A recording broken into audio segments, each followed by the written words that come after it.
Hello students, आज हम शिक्षण के उद्देश्य पढ़ेंगे, यानी ऑब्जेक्टिव्स ऑफ टीचिंग। शिक्षण के उद्देश्य होते क्या हैं? कोई भी कार्य करने से पहले हम उद्देश्य निर्धारित करते हैं। शिक्षक टीचिंग करने से पहले या कक्षा में जाने से पहले कुछ उद्देश्यों को निर्धारित करके जाता है और उन्हें प्राप्त करने के लिए वो शिक्षण करता है और छात्र उन उद्देश्यों की प्राप्ति करते हैं।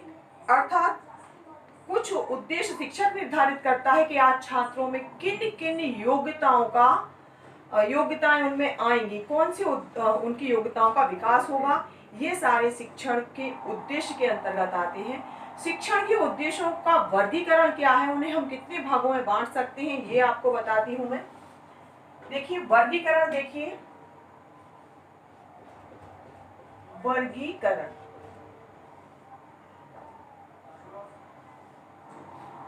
उद्देश्य तो आप सभी समझ गए। उद्देश्य क्या होते हैं? जिनकी पूर्ति के लिए हम कार्य करते हैं वो हमारे उद्देश्य होते हैं। शिक्षक का काम पढ़ाना है। पढ़ाने से पूर्व वो जिस कक्षा में वो जाता है उससे पहले वो एक प्लान करके जाता है। उस प्लान में सबसे पहले उद्देश्यों को स्थान दिया गया है। उद्देश्य यानी आज कक्षा में पढ़ाने के बाद छात्रों में कौन कौन सी योग्यताएं आ जाएंगी, उनका विकास किस स्तर पर पहुंच जाएगा, ये निर्धारण शिक्षक पहले करके जाता है। तो उसके 3 स्तर मैं आपको बताती हूँ कि उद्देश्यों के वर्गीकरण के 3 स्तर क्या क्या हैं। देख लीजिए आप। पहला है वैयक्तिक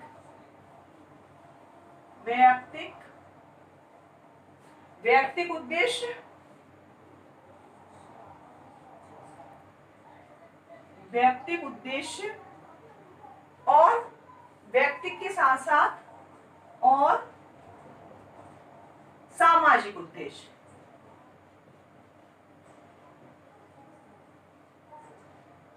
सामाजिक उद्देश्य, ठीक है, ये है व्यक्तिक उद्देश्य और सामाजिक उद्देश्य। दूसरा है हमारा सामान्य उद्देश्य,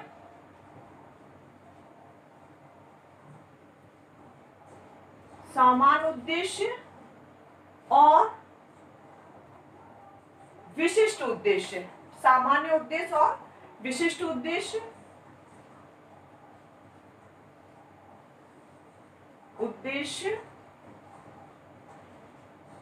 और वर्गीकरण का तीसरा स्तर है हमारा, ये पहला है, ये दूसरा स्तर है हमारा और ये तीसरा स्तर है। इसको हम कहेंगे तात्कालिक उद्देश्य और दीर्घकालिक उद्देश्य। दीर्घकालिक उद्देश्य।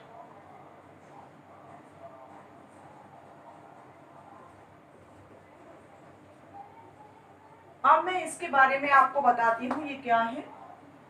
पहला है हमारा व्यक्तिगत उद्देश्य और सामाजिक उद्देश्य। देखिए जब कोई भी शिक्षण कार्य किया जाता है या किसी को कुछ भी सिखाया जाता है तो उस व्यक्ति के लिए तो वो उसके विकास तो होता ही है। व्यक्तिगत उद्देश्य में किसी पर्टिकुलर एक व्यक्ति का विकास हो रहा है और सामाजिक उद्देश्य में समाज का विकास हो रहा है। व्यक्ति समाज का एक प्राणी है, समाज के लिए ही व्यक्ति को तैयार किया जाता है। तो ऐसे जब व्यक्तिगत रूप से सभी का विकास होगा तो इसके साथ साथ ही समूह का भी विकास होगा, क्योंकि व्यक्ति एक समूह का अंग है, समाज का अंग है। इसलिए पहला उद्देश्य होता है व्यक्तिगत उद्देश्य और व्यक्ति के साथ साथ में समूह का उद्देश्य या सामाजिक उद्देश्य। दूसरा है हमारा, दूसरा और सबसे ज्यादा इंपॉर्टेंट, टीचर को या शिक्षक को इस उद्देश्य को ध्यान में रखकर ही शिक्षण कार्य करना होता है, सामान्य उद्देश्य और विशिष्ट उद्देश्य। सामान्य उद्देश्य क्या है? सामान्य उद्देश्य वो उद्देश्य है जो, मान लीजिए आप हिंदी पढ़ाने जाते हैं, आपने लैंग्वेज पढ़ाई, हिंदी पढ़ाई, हिंदी में उस पाठ को पढ़ाने के बाद छात्र के अंदर कौन कौन सी योग्यताएं आ रही हैं। जैसे उसने एक पाठ को पढ़ा, पाठ को पढ़ने से उसे मात्राओं का ज्ञान, सबसे पहले वर्णमाला का ज्ञान होगा, अक्षरों का, शब्दों का ज्ञान होगा, मात्राओं का ज्ञान होगा, शुद्ध पढ़ने और शुद्ध बोलने का ज्ञान होगा, उसे आरोही और अवरोही क्रम में पढ़ने का उसे योग्यता का विकास होगा। तो इस तरह की जो चीजें उसके अंदर विकसित हो रही हैं वो हमारे सामान्य उद्देश्य के अंतर्गत है। चाहे हम कुछ भी पढ़ाएं, कोई चाहे पुस्तक पढ़ाते हैं या बच्चा न्यूज़पेपर पढ़ता है, मैगजीन पढ़ता है, कुछ भी वो पढ़ता है, किसी से बात करता है, तो उसके सामान्य उद्देश्य की पूर्ति होती है। इसके बाद में आते हैं हमारे विशिष्ट उद्देश्य। विशिष्ट उद्देश्य है, विशिष्ट उद्देश्य, विशिष्ट शब्द ही अपने आप में एक विशिष्टता बताता है कि कोई एक विशिष्ट चीज, कोई टॉपिक है, जिस विषय में पढ़ाया जा रहा है, शिक्षक जिस विषय की पाठ्य योजना बना के जाता है। मान लीजिए आज कक्षा में उसे संज्ञा पढ़ाना है, संज्ञा पढ़ाएगा तो बच्चों में किसकी जानकारी आएगी? संज्ञा की आएगी। तो जो विशिष्ट ज्ञान उसने आज प्राप्त किया तो वो उसके विशिष्ट उद्देश्यों को दर्शाता है। मान लीजिए उसने गांधी जी के बारे में पढ़ा, कक्षा में आज शिक्षक ने गांधी जी के बारे में पढ़ा, तो विशिष्ट ज्ञान क्या हो जाएगा? गांधी जी की जानकारी। बालक को गांधी जी के जीवन परिचय का ज्ञान होगा, बालक को गांधी जी के उनके जितने भी आंदोलन थे उनके विषय में ज्ञान होगा। जितनी भी चीजें शिक्षक ने पढ़ाई होंगी वो छात्र को उन चीजों का ज्ञान हो जाएगा। वो है हमारा विशिष्ट उद्देश्य। सबसे ज्यादा शिक्षक को सामान्य उद्देश्य और विशिष्ट उद्देश्यों को ध्यान में रखकर एक पाठ्य योजना बनाई जाती है, जिससे छात्रों को सिखाने की, उनके विकास करने का प्रयास किया जाता है। तीसरे उद्देश्य है हमारे तात्कालिक और दीर्घकालिक उद्देश्य। तात्कालिक उद्देश्य कौन से होते हैं? जो शिक्षक कक्षा में गया और एक क्लास उसने पढ़ाई, जो भी वो पढ़ाता है उससे छात्रों में किन योग्यताओं की वृद्धि हो रही है, किन योग्यताओं का विकास हो रहा है, वो सारी चीजें तात्कालिक है। ठीक है, जो भी टीचर पढ़ाता है, मान लीजिए आज शिक्षक ने मानसून के विषय में पढ़ाया कक्षा में, तो जो मानसून के विषय में वो तात्कालिक ज्ञान प्राप्त कर लेगा कि मानसून कितने प्रकार के होते हैं, मानसून कौन सा, मानसून कब आता है। जो भी ज्ञान शिक्षक प्रदान करेगा वो एक कक्षा में छात्र को प्राप्त हो जाएगा। ठीक है, तो ये हमारे तात्कालिक ज्ञान है जो एक कक्षा की पूर्ति के बाद ही उनका विकास हो जाता है, उन उद्देश्यों की प्राप्ति हो जाती है। और दूसरा है दीर्घकालिक उद्देश्य। कुछ उद्देश्य ऐसे होते हैं जो भविष्य में, लंबे समय में, दीर्घ काल में जाके जिनकी पूर्ति हो पाती, जिनकी प्राप्ति हो पाती है, ये वो उद्देश्य है। देखिए, छात्र सिर्फ एक ही दिन के लिए नहीं पढ़ रहा, उसका उद्देश्य सिर्फ अपने परीक्षा को पास करना ही नहीं है। जो शिक्षक पढ़ाता है, जिन चीजों को वो पढ़ाता है क्लास में, उन सब चीजों को वो अपने आचरण में ढालता हुआ चलता है, सीखता हुआ चलता है, और जहां उसके प्रयोग करने की आवश्यकता होती है वहां छात्र उन चीजों को प्रयोग करता है। तो वो उसके दीर्घकालिक उद्देश्य की पूर्ति है। तो ये एक सामान्य वर्गीकरण है कि 3 प्रकार के होते हैं: व्यक्तिगत उद्देश्य, सामाजिक उद्देश्य, सामान्य उद्देश्य और विशिष्ट उद्देश्य, तात्कालिक और दीर्घकालिक उद्देश्य। अब सबसे ज्यादा हमें जिन चीजों पर ध्यान देना है वो हमारे सामान्य उद्देश्य और विशिष्ट उद्देश्य है। अब विशिष्ट उद्देश्य के बारे में आपको मैं बताती हूँ।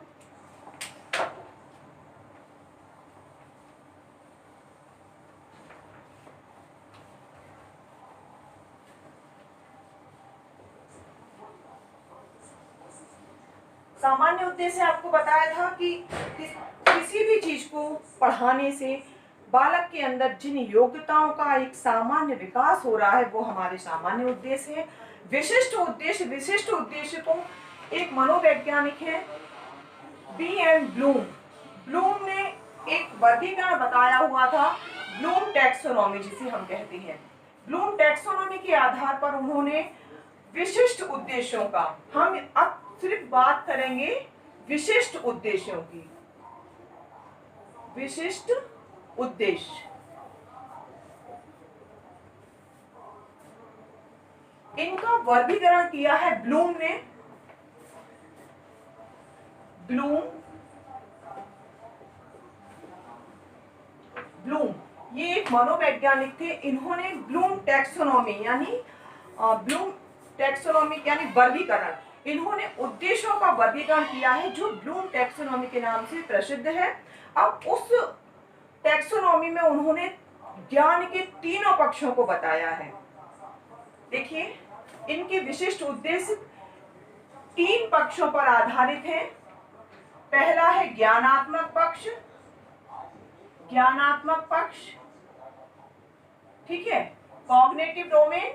दूसरा है अफेक्टिव, अफेक्टिव यानी भावनात्मक पक्ष। बच्चा जो सीख रहा है उसे अपने अंदर वो कैसे समाहित करता है, उसके इमोशन के साथ वो कैसे जोड़ता है, वो आ जाएगा भावनात्मक पक्ष में।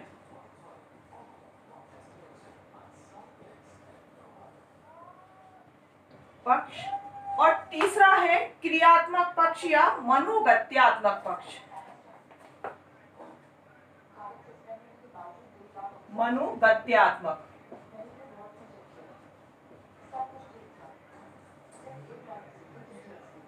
पक्ष, या इसे हम क्रियात्मक पक्ष भी कहेंगे बालक का।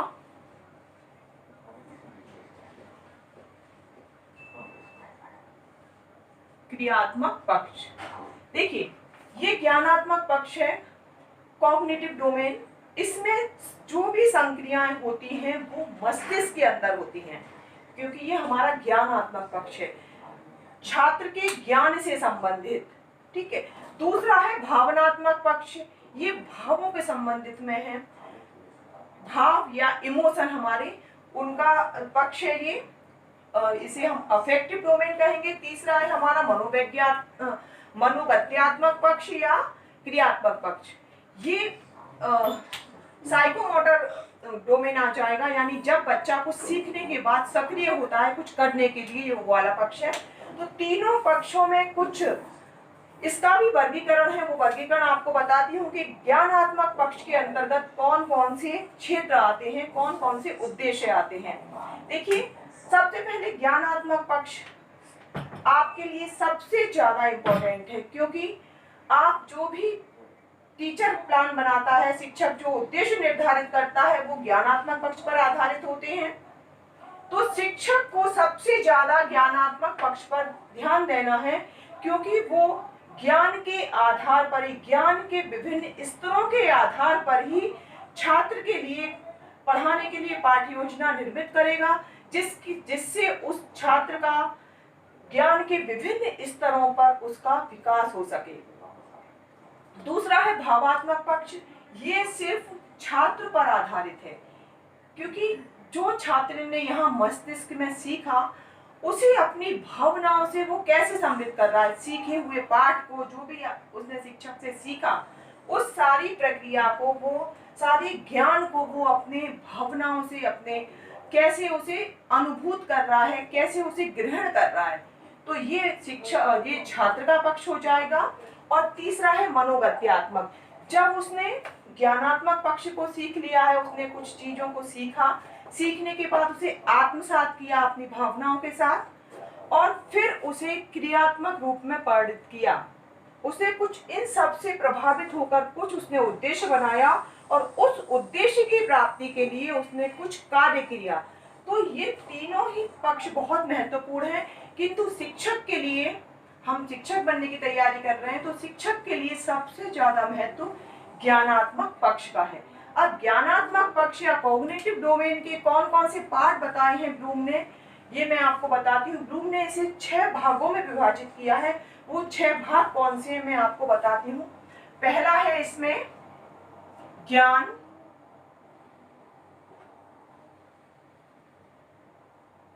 पहला है ज्ञान, दूसरा है बोध,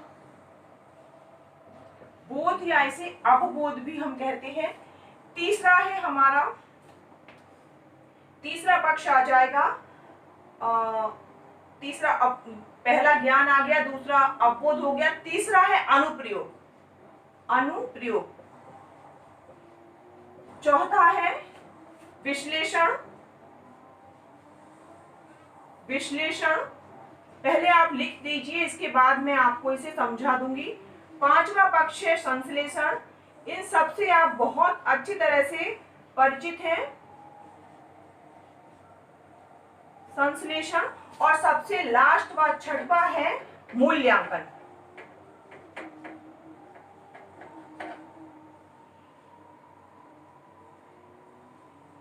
देखिए ये बढ़ते ज्ञान के बढ़ते हुए क्रम में लिया गया है, यानी ये ज्ञान की निम्नतम स्तर ये है, और हम जैसे नीचे पहुंचते जाएंगे ज्ञान के उच्चतम स्तर तक पहुंच जाएंगे।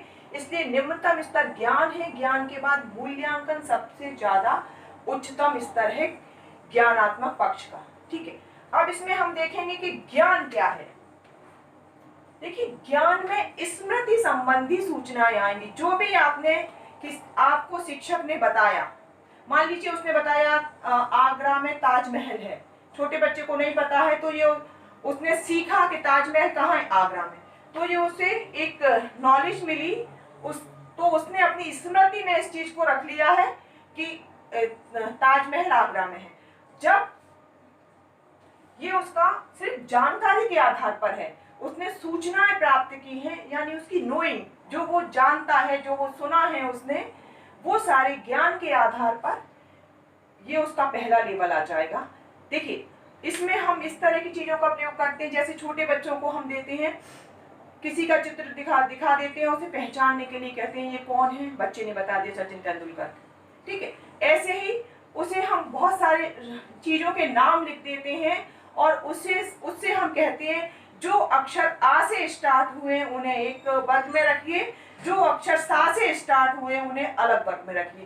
तो ये सिर्फ देखने के आधार पर, ज्ञान के आधार पर, सिर्फ स्मृति के आधार पर किए हुए कुछ चीजें हैं, कुछ जानकारियां हैं जो सिर्फ वो पढ़ के, सुन के या देख के प्राप्त कर लेता है। ठीक है, अब ये सबसे निम्नतम स्तर है ज्ञान का। इसके बाद बच्चा किस पर आता है, बोध पर। बोध स्तर जब वो देखी हुई चीजों को खुद से समझने लगता है। ठीक है, जब वो खुद से समझेगा, उन्हें सीखने की कोशिश करेगा, तो वो हमारा बोध का स्तर है। जैसे कि मान लीजिए आपको हिंदी पढ़ाई गई, बच्चे को एक दोहा बता दिया गया, दोहे को उसका अर्थ समझा, दोहे का अर्थ समझा दिया शिक्षक ने, अब उसने उसे थोड़ा सा परिवर्तित करके बता दिया या अपने शब्दों में बता दिया, तो वो हो जाएगा हमारा बोध, यानी बच्चा समझ गया है, उसकी समझ विकसित हो गई है, ये उसका दूसरा स्तर है। तो पहले ज्ञान का सबसे निम्नतम स्तर, उसके बाद बोध, यानी बच्चे की समझ विकसित होने लगी है। इसमें किस तरह की चीजें आती हैं, मान लीजिए बच्चे को हमने बताया है 2 और 2 की टेबल याद करवाई, 2 2 2 या 4, 2 3 या 6। अब ये तो उसने रट ली, उसका मेमोरी लेवल था। जब वो खुद देखेगा 2 और 2 को मल्टीप्लाई करके 4 आता है, 4 को 2 से मल्टीप्लाई कर देंगे तो 8 आ जाएगा, या जोड़ना सीखेगा 2 + 2 4, 2 + 2 + 2 6। इस तरह से खुद अपनी समझ के द्वारा वो आगे वाले लेवल पर पहुंचने की कोशिश करेगा, वो उसका बोध का स्तर है। फिर है अनुप्रयोग, जब सीखे हुए ज्ञान का बच्चा प्रयोग करने लगता है। उसने 2 की टेबल पढ़ी, आगे उसे छोटा सा कोई सम दे दिया गया सॉल्व करने के लिए, और उसने 2 की टेबल का प्रयोग वहां कर दिया, तो ये उसका अनुप्रयोग स्तर है। ठीक है, जब अपने ज्ञान को वो कहीं प्रयोग करने लगता है, नई चीज में उसको अप्लाई कर देता है, तो वो अनुप्रयोग स्तर हो जाएगा। फिर है विश्लेषण। विश्लेषण बहुत ही एक ज्ञान का बहुत महत्वपूर्ण स्तर है। ये एक मस्तिष्क की प्रक्रिया है जिसमें हम किसी भी ज्ञान को छोटे छोटे पार्ट में तोड़कर समझने की कोशिश करते हैं। कोई बड़ी चीज दे दी जाती है तो उसे सरलीकृत करके पढ़ते हैं, उसे इजी वे में हम समझने की कोशिश करते हैं। तो ये हमारा विश्लेषण है। विश्लेषण का अर्थ होता है उसे वर्गीकृत करना, क्लासिफाई करना, उसके द्वारा सीखने की कोशिश करना। अगला है हमारा संश्लेषण। संश्लेषण में जो हमने वर्गीकृत किया है, छोटे छोटे अंशों में, पार्ट में तोड़कर हमने जो उसे सरल करके सीखने की कोशिश की है, संश्लेषण में उसे हम संकलित कर देंगे, उसे एकीकृत कर देंगे, एग्रीगेट कर देंगे और उसका एक नया मीनिंग निकालने की कोशिश करेंगे। जैसे कि आपको एक कहानी पढ़ा दी जाती है, बहुत बड़ी कहानी है, आपने पढ़ ली, उसके बाद आपसे कहा जाता है कि आप इसका सारांश लिखिए, क्या इसका निचोड़ क्या रहा, इसका सारांश क्या रहा। तो बच्चा अपने शब्दों में जब उसका सारांश लिखना सीख जाएगा तो वो ज्ञान के संश्लेषण स्तर पर आ गया, सिंथेसिस तक वो पहुंच जाएगा। इसके बाद में सबसे सबसे उच्च स्तर है ज्ञान का, वो है मूल्यांकन। मूल्यांकन ज्ञान का सबसे उच्च स्तर है। मूल्यांकन में आके कोई भी बच्चा इस लायक हो जाता है कि वो किसी भी चीज के गुण अवगुण विशेषताएं सारी चीजों को जानता है और फिर वो सामान्यीकरण करने की योग्यता उसमें आ जाती है। ये उसका मूल्यांकन स्तर है।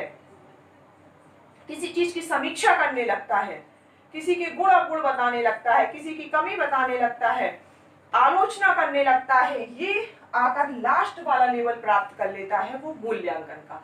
तो शिक्षक के लिए सबसे ज्यादा इंपॉर्टेंट ज्ञानात्मक पक्ष है। इसके विषय में ही हमें अध्ययन करना है, अपनी पाठ्य योजना तैयार करने के लिए, छात्रों को शिक्षा देने के लिए, छात्रों के मूल्यों का विकास करने के लिए, उसके ज्ञान का विकास करने के लिए। ठीक है। इसके बाद में आता है हमारा भावात्मक पक्ष। भावात्मक पक्ष आप लोगों को इसके विषय में ज्यादा पढ़ना नहीं है, पाठ्य योजना बनाने में इसका कोई बहुत ज्यादा उपयोग नहीं है। बस आपको मैं समझा देती हूँ कि भावनात्मक पक्ष क्या होता है और इसके कितने पार्ट होते हैं। देखिए, भावनात्मक पक्ष है, इसके विभिन्न भागों को मैं बताती हूँ। पहला है ग्रहण करना, इसको आग्रहण भी बोलते हैं और ग्रहण करना भी। दूसरा है अनुक्रिया करना, अनुक्रिया करना। और तीसरा है अनुमूल्यन, अनुमूल्यन करना। और चौथा है व्यवस्थापन, व्यवस्थापन। और इसका पांचवा पार्ट है चारित्रीकरण। देखिए, अब इसके बारे में आपको समझा देती हूं। ये आपको बता दिया है कि ये अफेक्टिव डोमेन है, यानी भावनात्मक पक्ष है, और ये छात्र का भावनात्मक पक्ष है। छात्र को जब कोई सूचना मिलती है, मान लीजिए कोई उसके सामने कोई ऐसा उद्देश्य आ गया, कोई मोटिवेशन आ गया, उसे उसने ग्रहण किया, किसी उद्देश्य को उसने ग्रहण किया, उसे प्राप्त करने के लिए उसने अनुक्रिया करना शुरू की। ठीक है, पहले उसने किसी उद्देश्य को प्राप्त करने के लिए या किसी भी चीज को प्राप्त करने के लिए उसने उसे अपने अंतर मन में उसे आत्मसात किया कि मुझे ये करना है। फिर उसने उसके लिए क्रियाएं करना शुरू कर दी, इस तरह के काम करना शुरू कर दिए जिससे कि जो उसने उद्देश्य निर्धारित किया है उसकी प्राप्ति हो सके। तीसरा है अवमूल्यन। अब जो उसने विचार किया है, जो उसने अपने आप में वो एक उद्देश्य निर्धारित किया है, उसको वो कितनी वैल्यू देता है, कितना ज्यादा महत्व देता है उस चीज को, वो अवमूल्यन के अनुमूल्यन के अंतर्गत आ जाएगा। फिर है व्यवस्थापन। इसके लिए जो उसने सूचनाएं प्राप्त की हैं, जो उसने ज्ञान प्राप्त किया है, उसे मस्तिष्क में वो किस तरह से व्यवस्थित कर रहा है, कितने अच्छा उसे कितना अच्छा स्थान दे रहा है, तो ये आ जाएगा व्यवस्थापन के अंतर्गत। दिए हुए ज्ञान को वो अपने मस्तिष्क में, सीखे हुए ज्ञान को किस तरह से उसे स्टोर करता है, ये व्यवस्थापन में आ जाएगा। फिर चारित्रीकरण, फिर जो उसने ये सारी चीजें की हैं, जो अपने मस्तिष्क में उसे व्यवस्थित किया है ज्ञान को, वो उसके चरित्र में आ जाता है, उसकी आदतों में आ जाता है, उसके कार्य करने के तरीके में आ जाता है। ये हो जाएगा चारित्रीकरण। ठीक है, तो ये छात्र का भावात्मक पक्ष है जो उसके अंतर से संबंधित है। ठीक है, अब तीसरा है हमारा मनोगत्यात्मक पक्ष। मनोगत्यात्मक पक्ष होता है हमारा क्रियात्मक पक्ष, हमारा नहीं, छात्र का।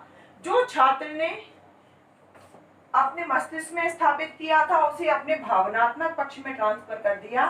अब उसके भावनात्मक पक्ष उसे कुछ कार्य करने के लिए प्रेरित करेंगे। ठीक है, तो हमारा पहला है इसका उद्दीपन,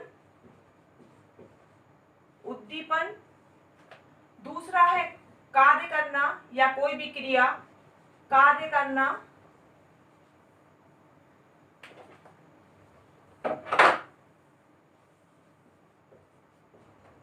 उद्दीपन, कार्य करना। तीसरा है नियंत्रण,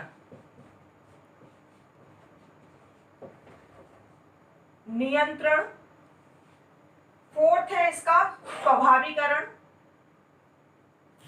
फोर्थ है इसका समायोजन। समायोजन। फिर है स्वाभाविकरण। स्वाभाविकरण। और 6 है आदत निर्माण। आदत निर्माण। देखिए ये इसका पहला पार्ट है उद्दीपन। देखिए ये छात्र का भावात्मक पक्ष था। भावात्मक पक्ष के बाद में वो कार्य करने के लिए प्रेरित होगा। कार्य करने के लिए सबसे पहले उसे उद्दीपक की जरूरत होगी, जिसके लिए वो कार्य करने के लिए प्रेरित होगा। मान लीजिए कुछ उसने सोच रखा है कि मुझे ये अचीव करना है, जो उसने अपना उद्देश्य निर्धारित किया है, उस उद्देश्य को देखकर वो कार्य करना प्रारंभ करेगा। गलत अनुक्रियाओं पर नियंत्रण करेगा और सही अनुक्रियाएं करेगा, और नए ज्ञान को पुराने ज्ञान से समायोजित करके वो अपने अंदर उन्हें स्थापित करेगा। धीरे धीरे वो सही अनुक्रिया करना उसके स्वभाव में आ जाएगी। वो जब भी कार्य करेगा उन गलत अनुक्रियाओं पर नियंत्रण करके और सही अनुक्रियाओं को और नए ज्ञान को अपने आप में समायोजित करते हुए अपने स्वभाव का निर्माण करेगा।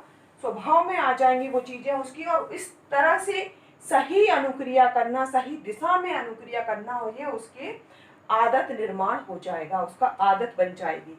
तो इस तरह से ब्लूम ने ये तीनों पक्षों को, ज्ञानात्मक पक्ष, भावात्मक पक्ष और क्रियात्मक पक्षों को बताया है।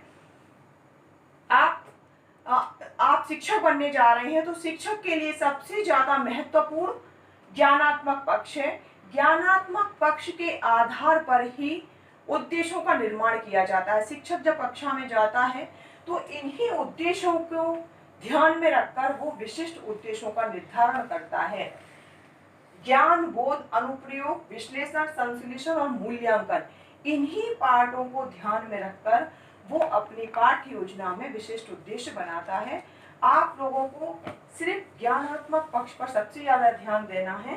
भावात्मक पक्ष और मनोगत्यात्मक पक्ष आपकी जानकारी के लिए बताए हैं। इनका आपके शिक्षण में कहीं प्रयोग नहीं है।